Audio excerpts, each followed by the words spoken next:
জুবিন ক্ষেত্ৰৰ এটা খবৰ জনাব বিচাৰিছো। জুবিন ক্ষেত্ৰত অসভ্যালি হৈছে তিনিটা বিশেষ ব্যক্তিয়ে যুৱক ক্ষমা কৰিব তিনিজন বিশেষ যুৱকে জুবিন ক্ষেত্ৰত অসভ্যালি কৰিছে। যুৱককেইজনৰ চেহেৰা আমাৰ হাতলৈ আহিছে, আমি দেখুৱাইছো চাওক।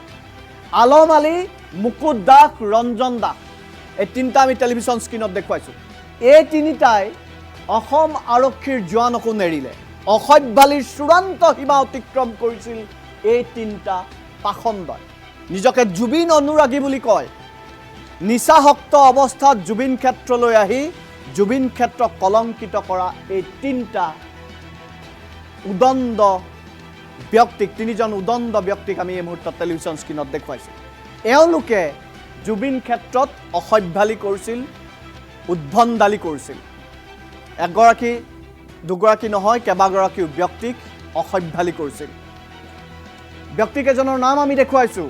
আলম আলী, মুকুট দাস, ৰঞ্জিত দাস, এই তিনিটাক ইতিমধ্যে গ্ৰেপ্তাৰ কৰিছে আৰক্ষী। আমি দৃশ্যাংকটো দেখুৱাম, কি পৰিৱেশ সৃষ্টি কৰিছিল সেই পৰিৱেশটো দেখুৱাব বিচাৰিছোঁ। সুৰাসক্ত অৱস্থাত জুবিন ক্ষেত্ৰলৈ আহি নিশা জুবিন ক্ষেত্ৰত অসভ্যালি কৰিছিল এই তিনি ব্যক্তিয়ে, আলম আলী, মুকুট দাস আৰু ৰঞ্জিত দাস।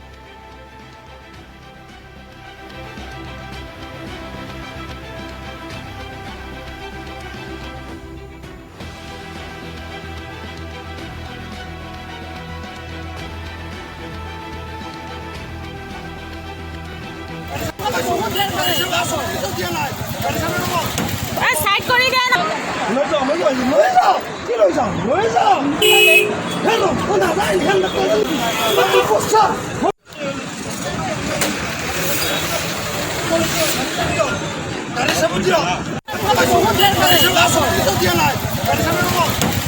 সাইড কৰি দে না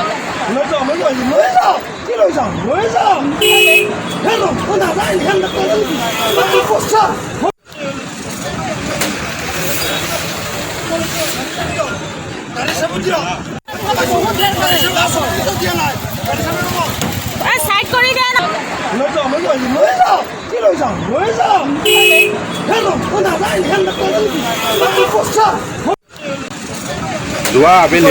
যোৱাকালি আবেলি বিষ্ণু দৈমাৰী জুবিন ক্ষেত্ৰত তিনিজন ব্যক্তি, তেওঁলোকৰ নাম হ'ল যোৱাকালি আবেলি জুবিন ক্ষেত্ৰত তিনিজন ব্যক্তি, তেওঁলোকৰ নাম হ'ল মুকুট দাস, ৰঞ্জন দাস, দুইজনৰ ঘৰ শুৱালকুছি আৰু এজন হ'ল আলম আলী, তেওঁৰ ঘৰ চাউথ চালমৰা।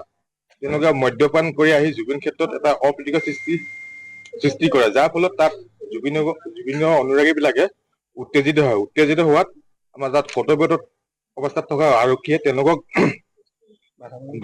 বাধা প্ৰদানত তেওঁলোকক বচাই আনে। বচাবলৈ যাওঁতে আমাৰ আৰক্ষীকে তেওঁলোকে অলপ মিছবিহেভ কৰে আৰু কিছু লোকক আঘাতপ্ৰাপ্ত কৰে আৰু দুগৰাকী আমাৰ লেডিজ কনষ্টেবল, লেডিজ পুলিচ আছিলে, তেওঁলোককো শাৰীৰিকভাৱে পদস্থ কৰে আৰু দুজন কনষ্টেবলক এজনকৈ হাতত কামুৰিও দিছে তেওঁলোকে।